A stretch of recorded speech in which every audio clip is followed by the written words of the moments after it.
your soul cannot fulfill these purposes unless your ego shifts its energetic alignment with your soul. If you believe on positive things happen in your external life, and problems or opportunities in disguise. You can't love someone unless you have trust.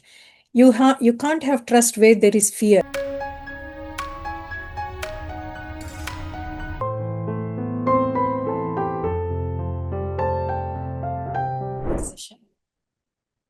I'm Deepika. I'm medical doctor by profession, and I live in UK.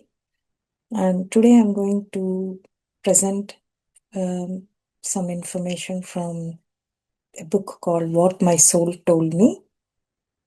It's a practical guide to soul activation written by Richard Barrett. I chose this book, or the book chose me, because I felt we are all on this at this moment in our spiritual journey. It resonates with all of us. So that's why I thought I should share from this book, knowledge from this book, so that it helps us to understand why we are doing all this, what we are at, what stage are we, and understand our role here. Coming to the author, Richard Barrett is a British author. He's a philosopher. He's a coach. He's a founder. He's basically originally a civil engineer. And thank you.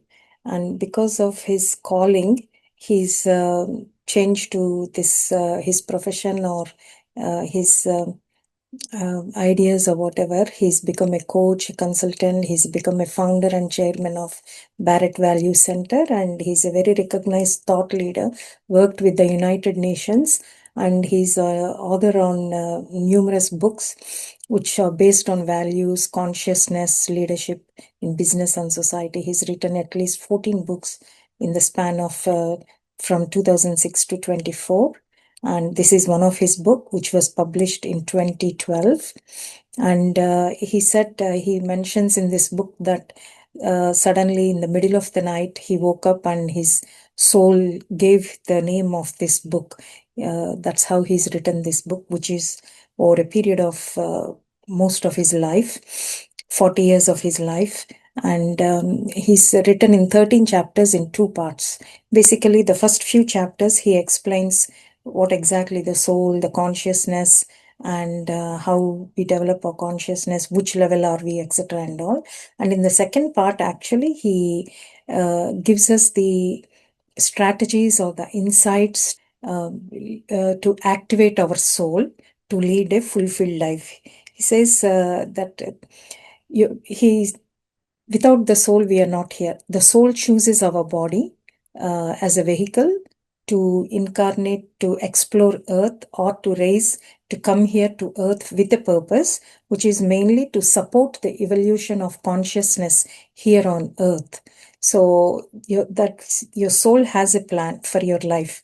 That is why it has chose this body. Well, to lead a fulfilled, joyful life, purposeful, meaningful life, we can get on board with our soul's plan. So that is the main idea of the book. He gives the insights or the techniques, strategies, how to get on board with our soul's plan. So to support this objective of supporting the evolution of consciousness on earth, our soul has true strategic purposes, which we should choose to align to have a meaningful life. One is to lead a values-driven life, and the second one is to lead a purpose-driven life. In the future slides, we will see how we can lead the values-driven life and a purpose-driven life. Well, your soul cannot fulfill these purposes unless your ego shifts its energetic alignment with your soul. So we all need to attempt to understand our soul's reality to bring greater depth and meaning to our lives. In essence, as I said before, the first part of the book, he explains your soul cannot fulfill these purposes unless your ego shifts its energetic alignment with your soul. When I mean how we fit, it's about our own beliefs, our actions, which we have built up from either from our culture or from parenting or experiences or personal reflection. The first part also covers, as I said, all about the development of consciousness, the fourth dimension, the third dimension consciousness, and the three minds, the mind, body mind, ego mind, and the soul mind, and the stages of psychological development, and the 7 levels of consciousness or identities. And the second part deals with the approaches, strategies, and insights to live life from soul consciousness, which we are all attempting to do in the spiritual life. That's what Sir always says, isn't it? So to live life from a soul point of view, soul consciousness. So he divides the strategies into 4 stages as a step-by-step guide to soul activation. One is how to connect with your soul. Second is to how to befriend your soul. And the third is trusting your soul. And fourth is becoming one with your soul. We will look at all these stages in detail, which will help us to bring closer to living the life of our soul. First of all, we all need to have an open and a curious nature if we want to create our own story, which means we need to individuate. We need to begin to think for ourselves, and we need to self actualize, allowing, which helps to allow our soul to influence our life rather than we becoming a servant to our ego minds. And this is all drawn from 3 beliefs from 3 main sources, through which is science, religion, and psychology. That is how we base our understanding of how the universe works. And basically, fundamentally, all the three are related to the concept of consciousness. Well, science intersects the consciousness at quantum level, which through our beliefs, I mean, we all know about the quantum science. We know that we are all made of energy, and we know that when we observe something, which is the energy in the form of a wave, it becomes a particle. That's how science helps us in understanding the consciousness, the energy bit, whereas religion intersects the consciousness through spiritual experiences, psychology through emotional experiences. So what we need to first basically understand is that all matter is a manifestation of energy. The particle which we see is in a 3-dimensional energy. It's in a form of 3-dimensional. Wave is in a 4-dimensional energy. This energy is unbounded by time and space, the 4th-dimensional energy. Everything in this universe is made up of matter, and at the same time, it is contained within an energy field that is invisible to our physical senses. Because we have only 5 physical senses with which we perceive the outside world. That's why our body is in a 3 dimension. Why is that? It's because we are 3-dimensional physical beings. But we work with a 4-dimensional energy field. We are a 3-dimensional physical beings in a 4-dimensional energy field. And our personalities are comprised of 2 poles, the ego and the soul. The beliefs, the conscious and the unconscious beliefs we hold, or of our ego, and they create either a positive or a negative emotional experience basing on the belief, either the positive or the negative belief. And the practice of mindfulness allows us to connect to our souls so we can become an observer of our egos, which we will look at that later in much more detail. And so then what is soul? Soul is a conscious awareness that exists in the energetic realm of 4th-dimensional reality, which is beyond time and space in the quantum energy field. It is in the big universal energy field, our soul is an individuated aspect. It is a small aspect of the universal energy field. That is what our soul is. So our soul belongs to the 4th-dimension. Whereas our physical body, our ego, everything that belongs to the 3rd-dimension. So later on, the author explains about the multi-dimensions. The example is that because our soul comes from a 4th or even higher dimensions.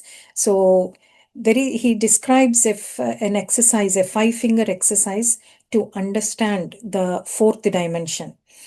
It is an experiment. For example, if we compare a 2nd-dimension person to a 3rd-dimension person, 2nd-dimension person is only like a flat land. They only have length and breadth. They don't have the height. Okay, so a person like us from the third dimension, we place our fingers on a flat paper. So the second dimension person can only see the flat surface. They can't see the height. They can only see the length and the breadth, but not the height. Whereas we third dimension, we are aware of the height. So a person comes and sees five circles, and they think, what is this? And then they call a second dimensional scientist, and they come and they say that they're individual spaces, circles, but they also identify that if they put pressure on one circle, it has the capacity to move all the five circles.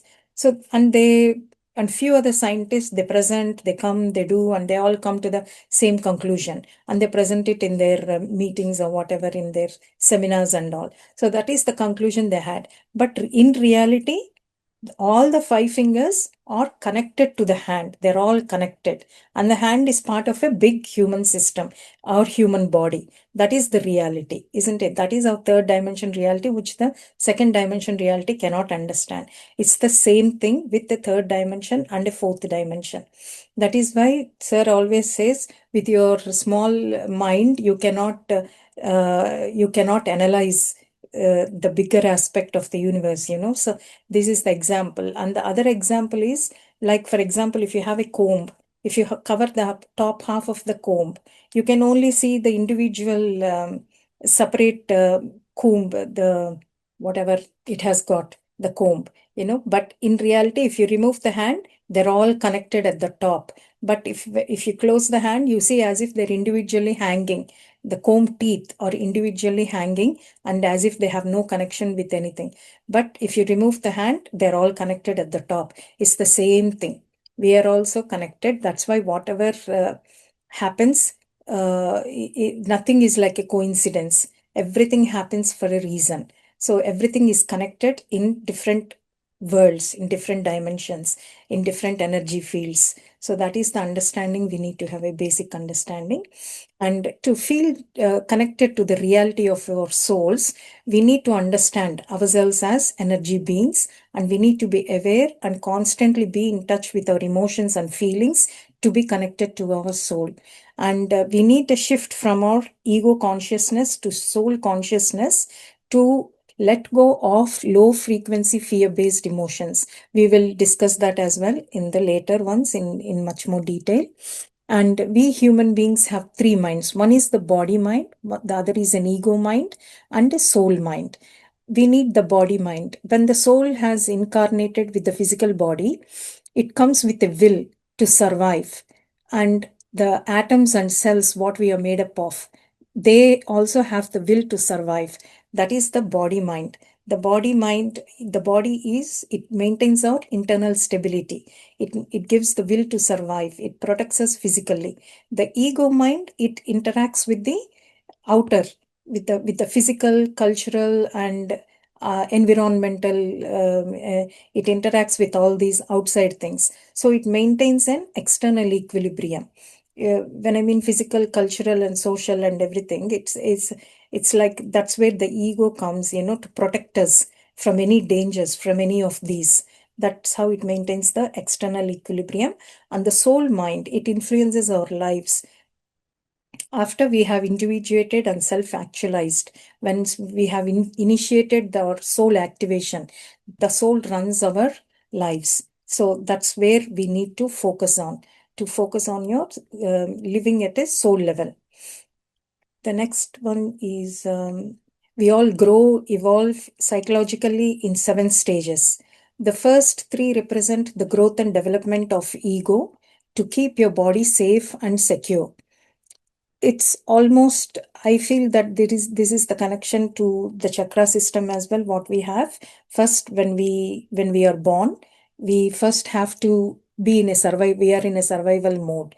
We need to keep our body safe and secure. That's what we focus on.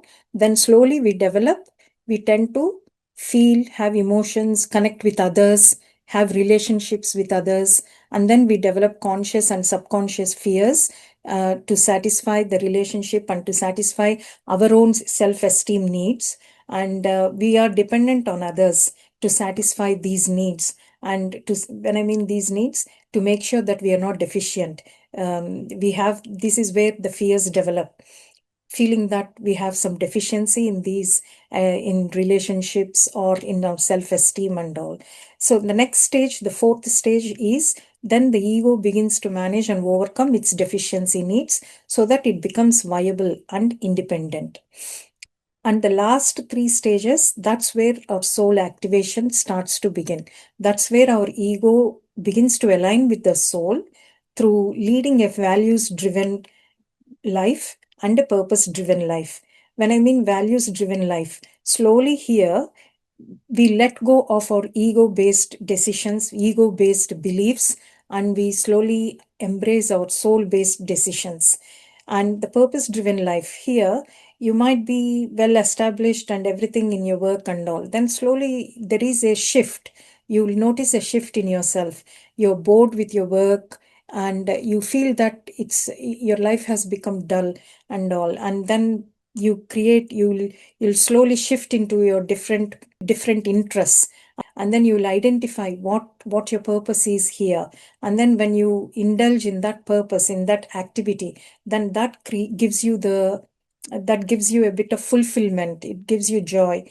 That is the soul, that is your soul joy, that is your actual soul purpose. It creates your passion, creativity, and it gives a sense of meaning to your life. I have experienced this actually. I'm very dynamic at work and I used to take on loads of things, but a time has come that I felt I'm not enjoying this anymore. I'm not interested. I still enjoy my work, but I'm not interested in taking the challenging bits which I used to enjoy before. So my shift, it has made a shift in my priorities have changed, and I think now I'm more on to this type of being quiet to myself, being exploring myself, and having this sort of attending, wanting to know the spiritual aspect, the base and the completeness of the spirituality. And also, I can relate myself to this, that definitely there has been a shift in me, and I tend to enjoy things which, like teaching or learning new, attending any new classes or new reading a new book and all. I enjoy that more rather than what I've been doing, going out, etc., and stuff like that. So I could relate that to myself. And the next thing and the next stage is making a difference in the world, integrating. Integrating is like collaborating with people, that is with people who have the same interests, who have the same mission, collaborating with people, cooperating with them, to bring a change not only in yourself as well as in the society or in the humanity. And the last stage is service to humanity or the planet. This is the when people are in that oneness state, they realize that you and the other person is not different, they're all the same, and working towards, which is selfless service, selflessly working for the whole humanity or to the planet. That is the final stage of the soul activation. And he describes the 7 levels of consciousness based on the Abraham's hierarchy of needs. It's the same like what we have discussed in the psychological states. It's the same. Our consciousness evolves in the same way. The basic ones, the first level of consciousness is the survival consciousness, based on your relating to your physiological needs, your safety, and your survival. And the next one is belonging, as I said, about the relationships. And the third one is about your self-esteem. And the fourth is about knowing and understanding yourself. That's where the transformation starts to happen. Where we said about your ego then changes. It tries to become more independent, and it's not in a deficiency mode. It starts to become in an abundance mode. And then the fifth, sixth, and seventh, they are this. It's like self-actualization, which is internal cohesion, which means knowing more about yourself. And making a difference is with integrating, making a difference in the world by collaborating with other people who have the same interests. And the last one is the service, selfless service, where when you're in your oneness state. And the part 2 of the book describes about living the life of your soul through the strategies, or the practicalities, by connecting with your soul, befriending, trusting, and becoming one. The connecting with your soul, The common and frequently known method is through meditation and mindfulness. Why? When you practice these two methods sincerely, every day, frequently, when you practice this, it opens up a channel of communication between your ego and soul. With meditation, that's where the change occurs. We did say before that we need to shift from ego consciousness to soul consciousness. So, meditation is the channel that opens up that communication. With meditation, there have been so much of research done, and the research shows that it brings about a change in your brain.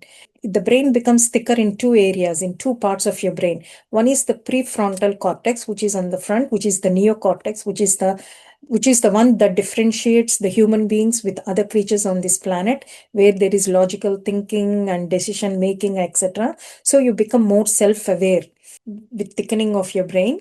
And insula is a place where there is it's like empathy center. So that's where you get connected. I mean, when there is a more thickening of your insula, you get more empathized. You can connect to yourself and connect to others. You can understand how other people are feeling and thinking, and you get connected to others. So these are the scientifically known advantages of doing meditation. And with that, not only that, it also increases, it increases the focus on what you should believe, on your beliefs. If you believe on positive things happen in your external life, in your life. That is the experiences you attract. If you feel that you're in abundance, you attract abundance. But if you feel that you lack something, you don't have, nobody loves you, you attract such type of experiences. So meditation helps you to clean out the content of your mind, and it teaches you not to give energy to these low frequency thoughts, because with doing meditation you are aware that whatever you have, thoughts you have, you create that reality. You attract the same experiences. So that is how meditation helps in connecting with your soul.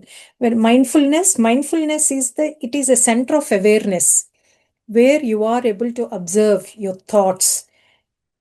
That place, that awareness is in your soul mind. That is your soul mind. You are able to become your own self witness. That means your soul, you're able to be in your soul state to witness your ego mind.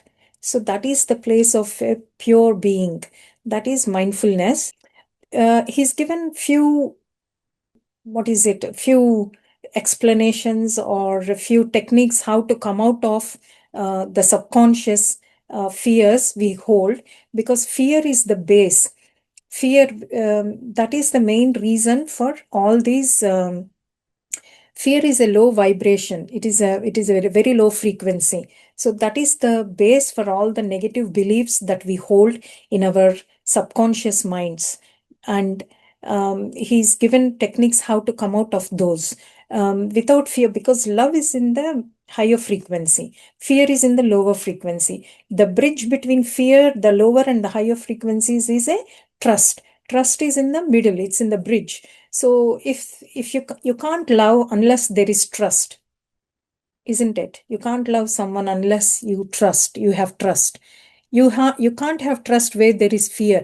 If you're in a fear mode, you can't trust. So that's why they're all linked. I mean, to how to come out of the lower frequencies, he's given some steps. One is to release your emotions. First of all, if you have any emotion, if you notice an emotional hurt or whatever it is, any negative thing, he's asking, the author says, to allow it to dissipate, which means you do not do anything. You don't say anything. You don't do anything. You give a pause. Okay, you take a deep breath and you find a way how to release this emotion. Either you go out for a workout, or you walk, or talk to your friend, you shout out loud, you kick your pillow, or whatever, you get the energy out. Okay, that's how you can dissipate that sort of negative energy. And then he's saying to engage your self witness. That means now you realize you have subconsciously created this through your belief, whatever you have experienced. So, for example, if someone said something, you got angry. That means now you need to realize, when you come into this sort of step back, and when you're step back as if stepping back into the balcony and seeing what's happening on the floor. It's like that. Step back and see what happened exactly, because no one has got any power to do anything to you. Okay, whatever that person did, they triggered something in you unknowingly. So then you need to come back and see how you're feeling. What is your body feeling like? What is it feeling like now? Is your heart rate fast, or what? The physical symptoms. And then now you should think what your ego is thinking, or what your ego is feeling. What is the emotion you're carrying? What is the feeling you're carrying? Did you feel you were frightened, you're scared, or ignored, or unloved? So it's asking you to step back and witness it, and then identify it, give a name to the feeling, what you're having, and asking you to actually describe and write it down. Is it a positive feeling, happy, satisfied, secure, or is it a negative one, afraid, anxious? Because these are all driven by your ego mind. Whatever immediate reaction you get, these are all driven by your ego mind. Or is it jealousy that you have felt, or is it, and if that feeling was driven by your soul mind, these are the feelings you feel or you experience. One is fulfillment, joy, grief, compassionate. These are all the things that you feel from a soul mind. And the fourth step is now identifying your thoughts. You have witnessed, you have named your feeling. Now you're identifying the thought. What is the thought that you had? Did you feel guilty about it, or did you feel as if you were judged? Because whatever it is your ego that is trying to, that has created it to justify and to protect yourself. Okay. And the next stage is identifying the fear that comes with it. So when you identified your thought, okay, I feel I'm judged, then you can say, what is it that made you feel like that? What is the fear that you were carrying? Ask the question as if your soul is asking you. For example, Deepika. Okay, Deepika, what is it that's caused you this? As if you're a third person. So that's your soul asking you. I mean, and base these questions around your home life or your work life. Did you feel insecure, or did you feel that you won't be accepted, or did you feel that you will lose this friendship, or you can't make friends, or did you feel, is it related to your recognition? Is your power stay, or your status, is it with your power? Or like that. Ask in three questions. And then the other one he said is identifying the needs. So once you have named your fears, and then you see next, what is your unmet need here? Is it that you won't have more money, or is it that you won't have the job you wanted, or is it that you don't have friendship with them? What is it? Or what is that? Did you feel that your power will be lowered, or whatever it is? So these are the sources of your fears. And then the last is identifying your beliefs. Again, developing a statement. What is it you're lacking? Again, in all these three areas, what is it you think you need? So, like that, because that lack has developed a belief statement, given to a belief. So that given that lacking or deficiency has given to a belief. That is the subconscious. This is how you identify yourself, working on yourself, not identifying. By through all these steps, you work on yourself and you question your thoughts and your belief. There is a big work called Work. It's called Work itself, which was invented by Byron Katie. She, with lots of personal experiences and personal sufferings, she came to this conclusion that when she believed her thoughts that she would suffer, she suffered. And when she did not believe, she did not suffer. So suffering is optional. By changing your attitude to your beliefs, you can find freedom. That is what this is the steps that you can identify and work on yourself. The next one, that's one way to communicate with your soul. The next thing is befriending your soul. Well, when you have identified this, there are other strategies that you could implement. Every event is neutral. So whatever happens, this is like looking at this is the shift you're doing from a ego consciousness to a soul consciousness, looking every event as a neutral event and feeling that everything is always perfect and problems or opportunities in disguise. Everything has a meaning, and making a shift from belief based decision making to a value-based decision making. So if you're unsure of your soul's purpose, you need to examine your life. When I mean examine your life, looking at all what you did in your childhood, in your teenage, and what your personality has been all throughout. And that's how you can discover your soul print. You might be a person who would challenge rules and challenge the systems, and you don't believe what is told. You need to have an experience to believe it and all. So you will identify what you are as a soul. Okay. The next strategy of connecting with your soul is trusting your soul and becoming one with your soul. Trusting your soul, which means, for example, if you're standing on a shore on the bank of a river and the water is flowing, you want to jump into the river, but you don't. So just trust, have the trust on your soul, jump into the river, leave that shore and jump into the river and go with the flow.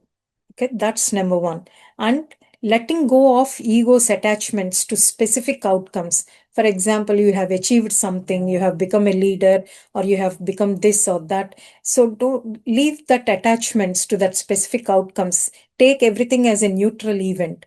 And the next one is feeling that only in the having this awareness that only in the present moment awareness you can become one with the soul, keeping clear of your mental field. We all, most of us have been to the retreat. Those are the places, best places, going to retreats, etc., where you can experience that becoming one with the soul, where there are no distractions. You're focused only on that, keeping clear of your mental field and being in that present moment awareness where you can directly connect with your soul. I had that sort of experiences when I was in the retreat, actually. He describes beautifully in the book in one way on happiness and joy, and I could relate to that. Becoming one with your soul. Your soul, your ego, your body is in the three-dimensional, in the third dimension, whereas your soul is in the fourth dimension. There are ways where your third dimension can communicate with the fourth dimension, or the fourth dimension can communicate with the third dimension. One of them is like your soul communicating to you. One of them is like a direct conversation, which is initiated by you in the third dimension. Examples are like visualization and automatic writing. These two come as direct conversations, and direct thoughts, which can be initiated either by you or your soul. Direct thought means it's one of them is like an inspiration, which means it is like a very specific, it comes from the soul. Inspiration comes from the soul, from the fourth dimension. It is a very specific directive that comes from the soul. It tells you what to do. It just gives a instruction, and it keeps telling you. It means it helps you to whatever the purpose you're leading, it helps you to enable that purpose. Intuition means it's a thought coming from an unconscious field. It's a field of unconscious, yeah, unconscious mind or unconscious field of energy. That's where a thought comes from. That is intuition. Whereas inspiration is much more direct. It's a very specific directive. If you're in a mission or if you're doing something, it tells you exactly what to do that event or to do that. And synchronicity, which most of us, we all experience this. Again, this is initiated. Synchronicities are purely initiated by your soul from fourth dimension. They're all reflections in the outside world, based on our changes in our inner changes in our consciousness. Like, for example, something happening, you had a dream and it happens in your outside world, in your life. That is like an example of synchronicity. Or you have meeting people, coincidentally meeting people, you have thought about them, you have met them. So there is a reason why it happens. So like that, for everything there is a reason. So that's why you always need to be aware. You need to be aware of what your soul is trying to communicate with you, trying to tell you, so that you focus. If you had a thought, soul prompts are the same examples of all these, but again, like a thought repeatedly coming to you. Your ego mind tries to overcome, tries to justify it or something.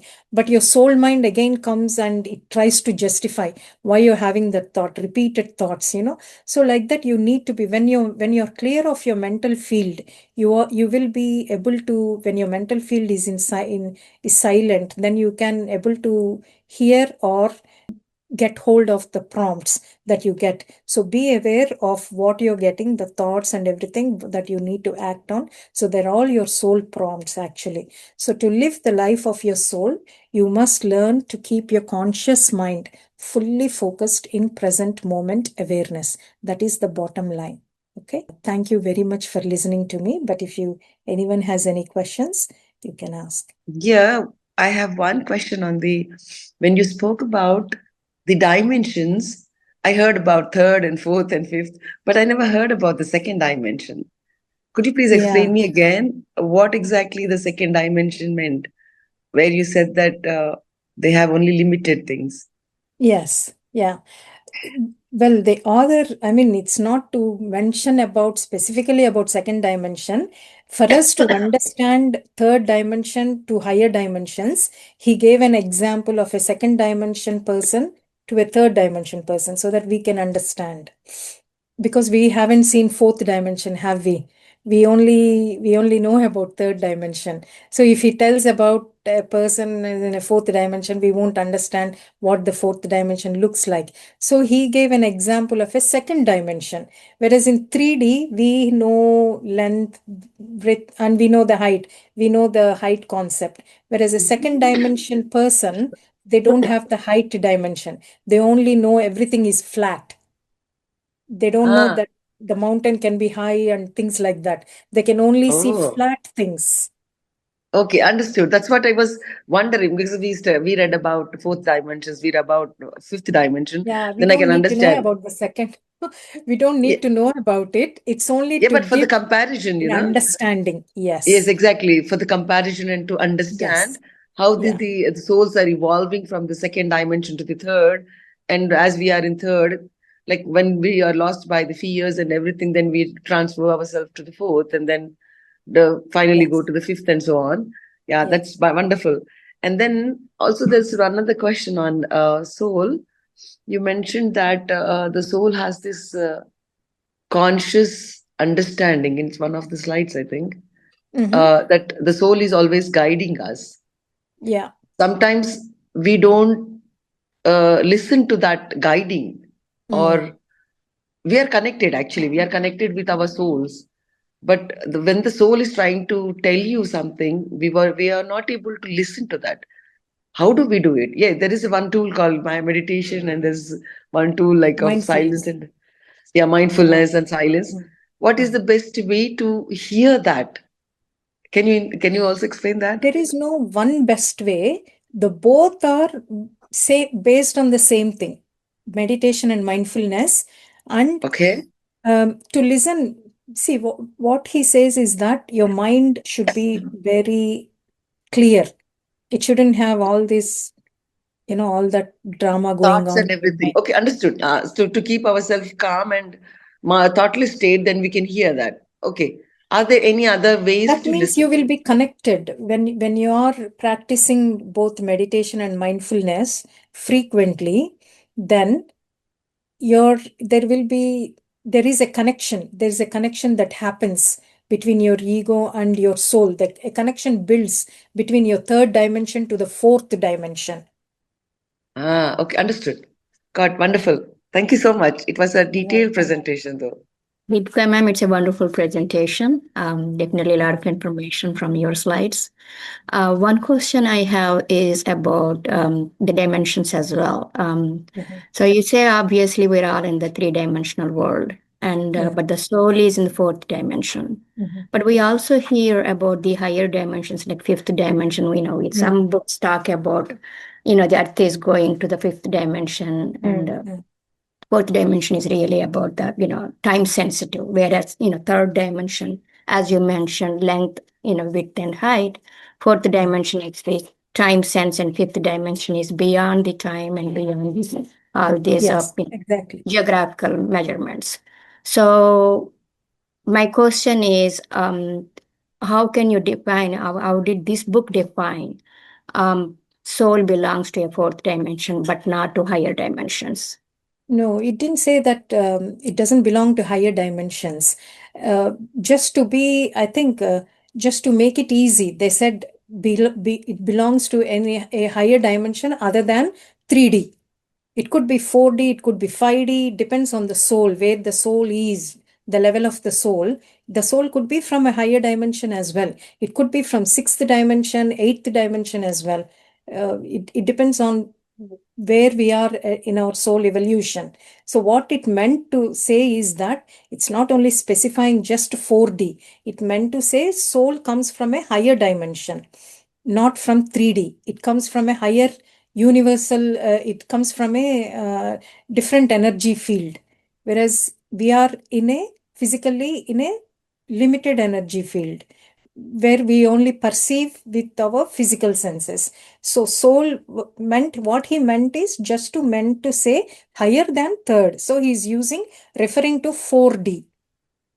He's Okay. not specifically saying all these features relate only to 4D. He says that anything higher than 3D, which is 4D, it could be 5D, it could be 10D. Maybe your soul may be from a higher dimension. My soul could be from 4th or 5D or something like that. That's what he means. Yeah. Thanks, ma'am. And all these, anything other than 3D. 3D is limited by time, whereas it's anything higher than 3D, they're unlimited by time, space, and they're unlimited by space and time. Yes. Thank you. Yeah. I only have a request to you, being a professional medical doctor. See, I'm experienced, and also Patriji Master, Pradeep Master, all are told that we can cure our illness by ourselves. That is very clear, and it is everywhere. All kind of diseases, small to bigger diseases. There are experiences are there, but Yeah. still I find even among the meditators, they still go in for medication. Even among meditators, non-meditators, I understand, and I would like to hear from you clear advice on our own fraternity, even general public, what kind of steps they can take in life. Therefore, they can take care of the body. They can also grow physically, as well as they will also grow soul wise also. These two things are needed. Both are needed. Without physical good health, we can't progress. At the same time, without soul progress, we cannot achieve our purpose, which we are all on the earth planet. We want a very good advice through this presentation. Therefore, it can reach out to the world, because listening from a medical doctor makes such a lot of difference. I can tell my own experiences, but they won't relate to me so well. I just want to tell that. Please give your very Yeah. beautiful Yeah, no advice to problem. our Yeah, world communities. Okay.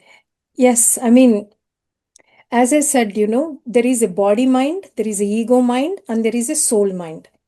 So when there is a misalignment with the body mind, with the soul mind, that's where the dis-ease comes. For example, if the body mind is not aligned with the soul mind, then it happens a physical ailment. It represents as a physical ailment. The body mind is mainly there to give protection, to help the body, which is our vehicle, to survive, to be free from all physical threats. It maintains that sort of internal equilibrium. And the ego mind is mainly with our mental field. Okay, it's mainly with our that type of field, mental body, mental field. Okay, so when there is a misalignment with with the ego mind, with the soul mind, that's where the mental illnesses happen, the psychological illnesses happen. So the diseases that happen is when there is a misalignment with our soul mind. So that is why we need to align all these problems, what we have. They're all based when the fear we have, the lower frequencies we carry, they're all because of the misalignment of the ego and the body with our soul.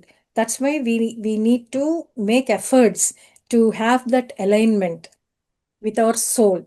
When we have that alignment, we become free of these, because we know that it is our beliefs and it is our thoughts that create the reality, isn't it? So once we make changes at that level, at that belief level, then the outer, whatever outer expression as well changes.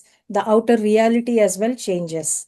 So how we can bring that alignment is like all the 4 steps we have just mentioned. So Thank all you so these much. strategies, one of them is definitely meditation, obviously, because it increases energy, it increases our consciousness, it increases our awareness. That's when we can come out of these beliefs. That's when the channel happens, the channeling happens, and then the alignment starts to take over.